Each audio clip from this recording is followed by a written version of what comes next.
Welcome back. We move on to the next type of mortgage. Mortgage by deposit of title deeds.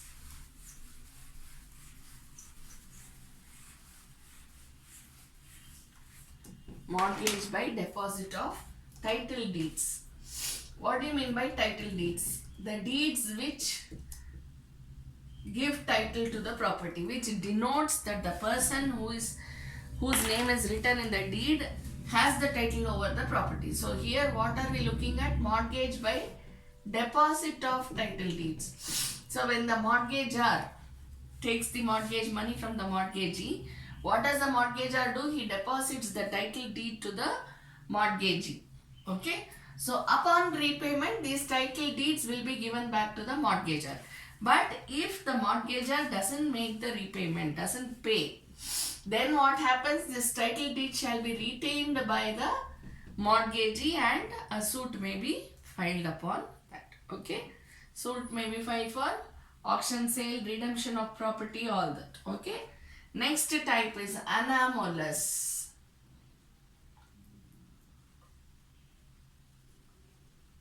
Anomalous type of mortgage. What is anomalous type of mortgage? Which is very confusing. Something which is in chaos. Something in which you cannot make out actually what type of a mortgage it is. We cannot make out what is the type of mortgage.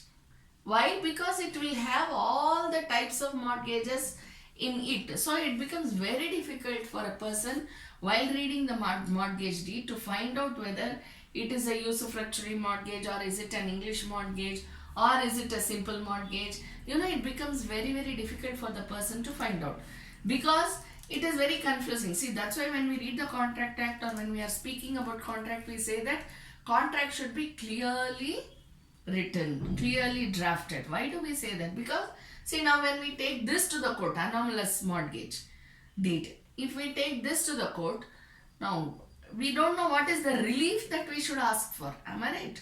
We don't know what sort of a relief. See, if it is usufructuary, I can say I am entitled to this. If it's English, I can say I am entitled to this. If it is simple mortgage, I can tell the court that I am entitled to a particular relief. But when it is anomalous mortgage, and it is very confusing to find out what sort of a mortgage deed the person has entered into, then it becomes very difficult. Okay. So that is what it is. It can be anything. See, it can be everything put together so that it will be more like a, we don't know which type of mortgage it speaks about. That is the main thing about anomalous mortgage. Then we go to the next section. Section 59.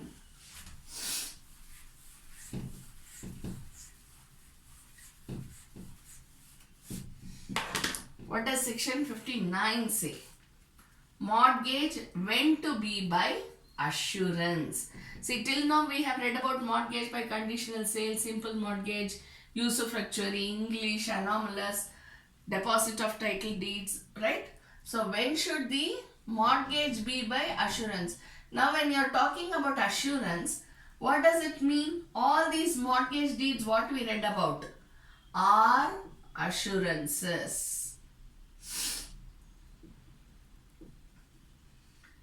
The mortgage deed as such is an assurance. So when should the mortgage be by way of mortgage deed? That's the question here. When should the mortgage be by way of mortgage deed? When the value is above 100 rupees and more. What does the law say? Where there is a loan amount of 100 rupees and more, then there should be a mortgage deed. We should not take into consideration practically, but as per law, we are reading law. So as per law, what is required under law? When the value exceeds 100 rupees or more, then there should be a assurance. And how should the assurance be? It should be registered assurance. That is why we say that mortgage deed should be registered.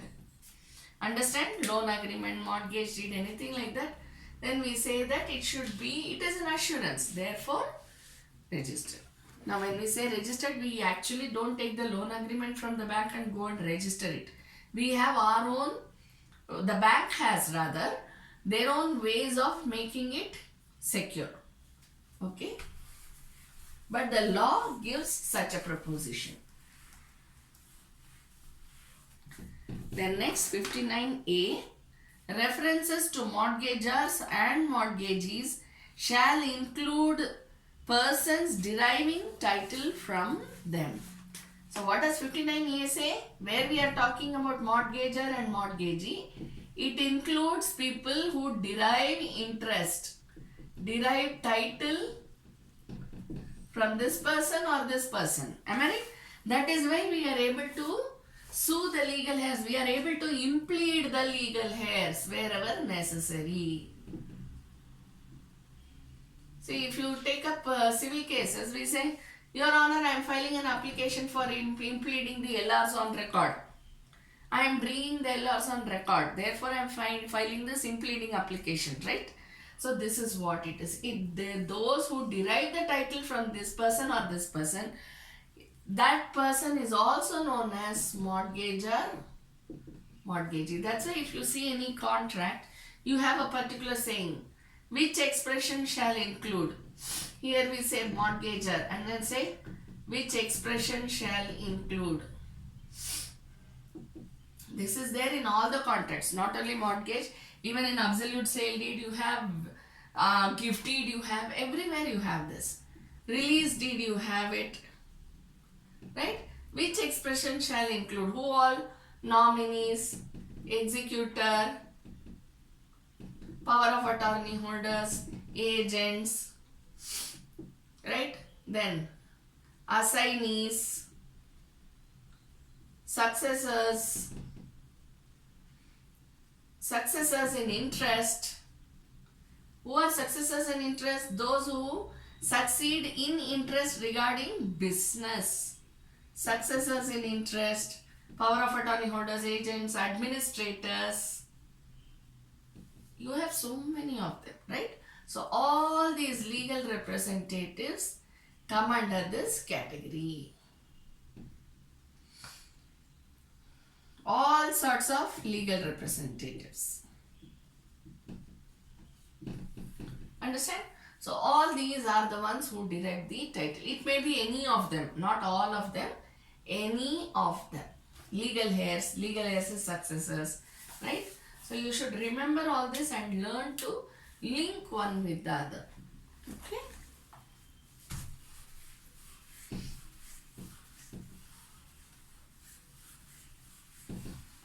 We go on to the next subheading, rights and liabilities of mortgagor.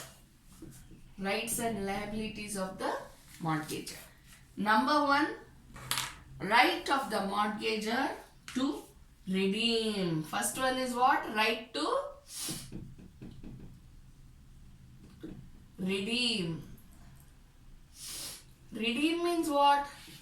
Free the property from encumbrance.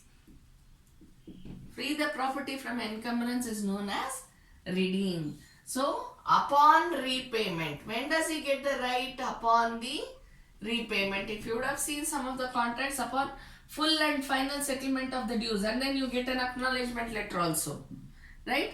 That the debt has been fully and completely satisfied, full and finally satisfied, right? So when the repayment is done, then he gets the right to redeem the property from the mortgagee. Now how does he redeem the property? Either by way of taking back the title deeds or taking back the possession. You know the types of mortgages, right? So all these can be, you see, this is where I was telling you about anomalous mortgage. In that case, you don't know what to do, right? Then next one. Okay. Then, if part payment is done, see this thing you should read with regard to part performance, right? So if part payment is done, can the mortgagor file a case for partly redeeming the property? Can it be done? Suppose a person has taken loan, he has paid 50% of the loan. Can he redeem this 50% of the property No, it is only when the full payment is made, then he gets the right to redeem the property. Okay. Then next we go to 60A, which talks about obligation to transfer to third party instead of retransference to mortgagor. Where a mortgagor is entitled to redemption, then on the fulfillment of any condition, he may require the mortgagee instead of retransferring. This is one of the rights. First right is to redeem. Second right is what? The mortgagor has the right to tell the mortgagee to retransfer the property, but not to himself but to another person. We read about subsequent subsequent buyer. You remember? This is what it is. So mortgagor again upon repayment. When does the right occur? Upon full repayment. This you should remember. Okay? Upon full repayment, the mortgagor can ask, okay, he has a right to redeem it. But he can, instead of telling the mortgagee to give back the property to himself, he can say, please retransfer it, but don't retransfer in my name. Retransfer in the name of so and so person. Understand? That also is a right of the mortgagor. Number 3, right to inspection and production of documents. Inspection and production of documents. See, whenever the mortgagor requests, he can put in a plea to the mortgagee saying that I would like to see my documents. There is no harm in that, right?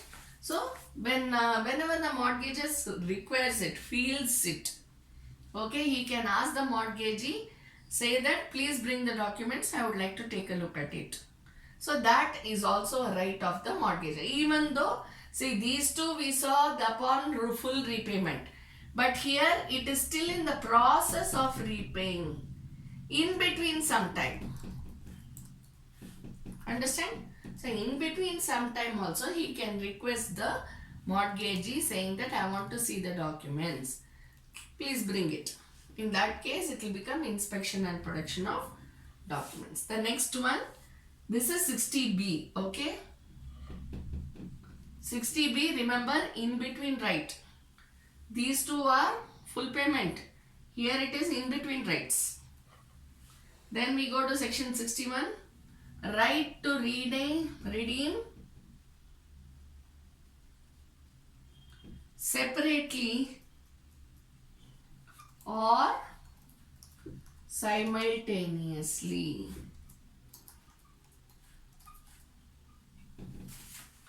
Right to redeem separately or simultaneously. See, where there are more than one mortgage. In that case, upon full payment, the mortgagor has the right to redeem either separately or simultaneously. Where there are more than one mortgages, say suppose there are two mortgages. Okay, there are two mortgages, but what happens is the mortgagor has repaid for both the mortgages together. Then he can ask for redemption of both the properties because he has repaid both the mortgage debts. Understand? Then we go on to the next one. Section 62. Right of usufructuary mortgagor to recover possession. See, usufructuary mortgage, we already read that there is a transfer of possession and therefore the use. Am I right? So section 62 speaks about such usufructuary mortgage. When it is usufructuary mortgage, possession is also given to the mortgagee. Use is also by the mortgagee, right? So upon again full repayment, the mortgagor can ask the mortgagee to return the possession. Repossession. This is known as repossession. Okay. where the mortgagee is authorized to pay himself the mortgage money from the rents and profits of the property when such money is paid. Okay, so in the case of usufructuary mortgage, mortgagor has the right to recover possession and all the documents relating to the mortgage property which are in possession or power of the mortgagee, where the mortgagee is authorized to pay himself the mortgage money from the rents and profits when such money is paid. So when does this usufructuary take place? One, when there is repayment by the mortgagor. But where the mortgagor says, you please have the possession, you please use the property and repay. What does the mortgagor do? Mortgagor requests the mortgagee in the mortgage deed. Okay. What does he do? You possess the property, you use the property and you yourself pay the money, repay out of the rents and profits. Okay. So in that case, when does the right arise? When the mortgagee repays the full amount. Mortgagee has the possession. Mortgagee is using the property. What has the mortgagor told him?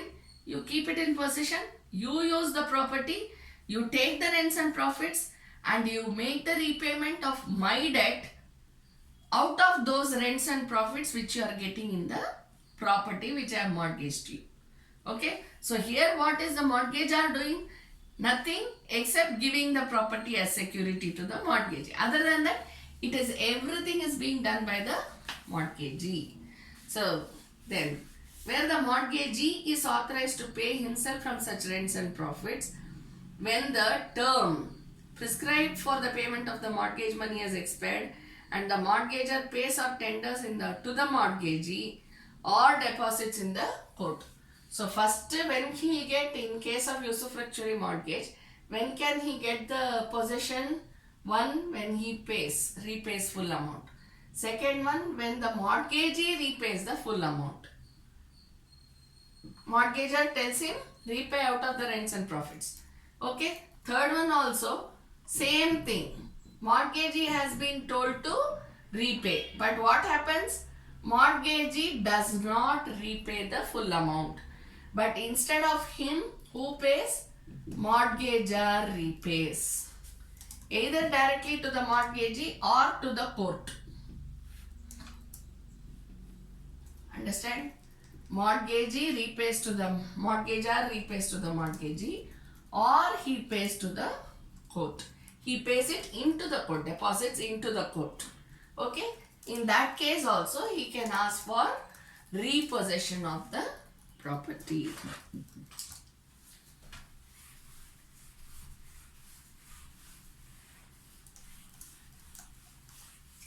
Section 33 speaks about accession to mortgaged property.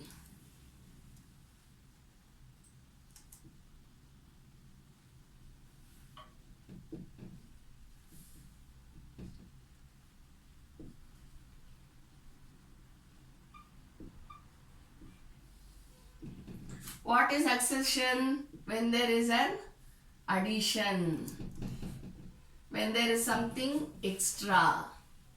See, mortgagee is in possession of the property. Okay. Mortgagee, therefore, because he has the right over the property, he gets the right over accession. But after, what happens? When the mortgagor pays the full money, then the mortgagee shall give the accession to the mortgagor, where there is an addition to the property by any benefit. Any benefit to the property, such addition or anything extra or any benefit which has been accrued on the property, when the mortgagee has the rights over it, shall be returned to the mortgagor when the mortgagor repays the whole amount to the mortgagee. Understand? So anything. See, otherwise it will become mesne profits, am I right? Because it will be illegal possession and anything which is accruing apart from that. Okay, so it is not, I mean, even though it is not an illegal possession, the money which has been accrued to him will be an extra amount which is liable to be repaid. So the mortgagor can always file a case for recovery. Okay, then next we go to the, okay, the next subheading speaks about accession required in virtue of transferred ownership. Accession in virtue of transferred ownership. When does it get transferred? English mortgage. Right? Where such accession has been acquired at the expense of the mortgagee and is capable of separate possession or enjoyment, the mortgagor desiring to take the accession must pay to the mortgagee. Okay? In case of an acquisition necessary to preserve the property from destruction, forfeiture, sale, or made with his assent, to pay the proper cost thereof as an addition to the principal money. So where it has been made because of the efforts of the mortgagee, or it has been taken by the mortgagee for the upkeep of the property. Okay, in that case, what should the mortgagor do? Mortgagor should pay the cost to the mortgagee and then take the accession. Only when he pays the cost to the mortgagee shall give the accession to the mortgagor. This is in case of transferred ownership only. Where it is possession, we already know it. Okay. In the case last mentioned, the profits, if any, arising out of accession shall be credited to the mortgagor. If the mortgage is usufructuary and the accession has been acquired at the expense of the mortgagee, the profits arising from accession shall, in the absence of a contract to the contrary, be set off against the interest, if any, payable by the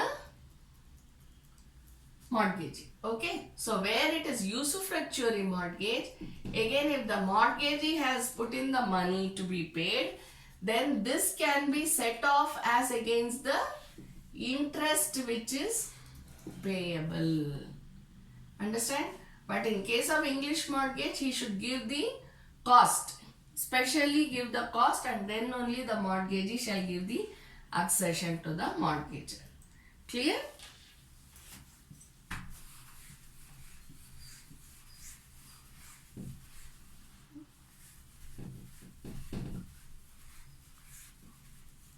We go to the next section. 63A. Improvements to mortgaged property.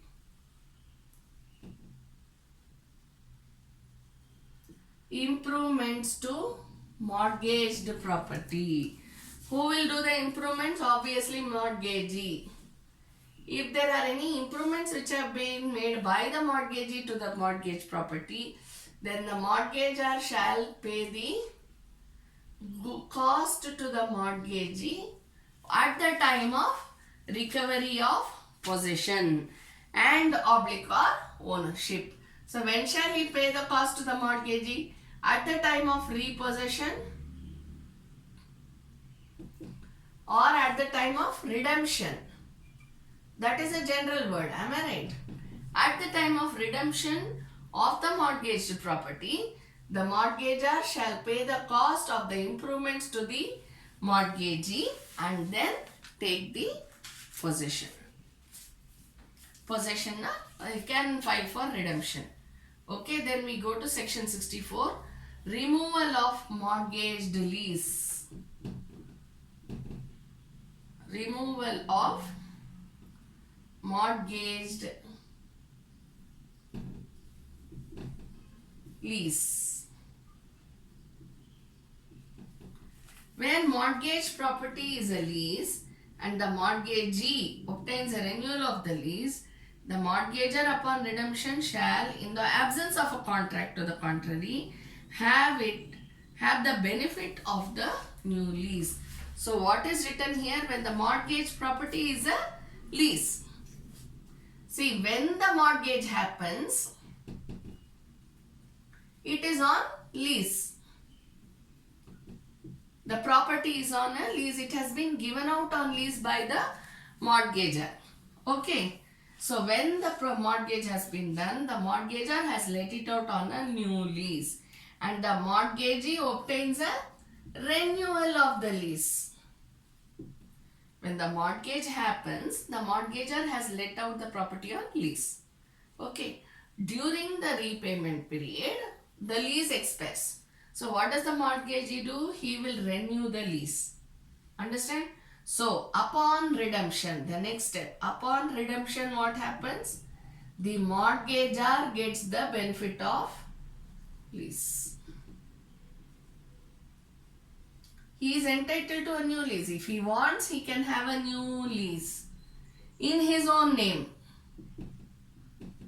in the mortgager's name. Because at the time of renewal, if it is an English mortgage, if it is a usufructuary mortgage, then it will be the mortgagee who has been, who shall be mentioned as the owner, as the person who has let it out on rent. So upon redemption, he will be entitled to a new lease. Okay. Thank you.